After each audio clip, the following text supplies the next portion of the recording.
அன்பியும் YouTube இல்லந்தோறும் இறைசாட்சி, உள்ளந்தோறும் மகிழ்ச்சி. செல்ல வேண்டிய வழியில் உன்னை நடத்துபவரும் நானே. செங்கடலை 2 பாகமாக பிரித்து மக்களை கால் நனையாமல் நடக்க வைத்தவரே. பாலை நிலத்து 40 ஆண்டுகள் பகலிலே மேகத்தூணாய் இரவிலே நெருப்புத்தூணாய் மக்களுக்கு முன் சென்று அவர்கள் செல்லுகிற வழியில் உள்ள எல்லா தடைகளையும் முறித்து போட்டவரே. இணைச்சட்டம் 29:5 உங்கள் ஆடைகள் நைந்து போகவில்லை, உங்கள் காலில் உள்ள காலணிகள் பழுதடைந்து போகவில்லை. இந்த அளவிற்கு செல்லும் வழியில் நலன்களை பொழிந்தவரே. எலியா இறைவாக்கினர் சாக வேண்டும் என்ற போது அவருக்கு பலம் கொடுத்து ஒரேபு மலை அடையும் வரை கூட இருந்து ஆற்றல் தந்து வழி நடத்தினீரே.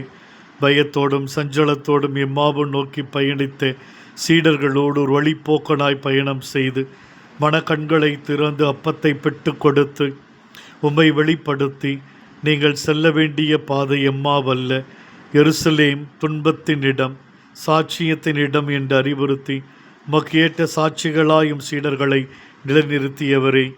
என்றும் நாங்கள் செல்லும் வழியில் எங்களுக்கு துணையாக இருக்க எம்மோடு பயணிக்கும்பை வேண்டுகிறோம்.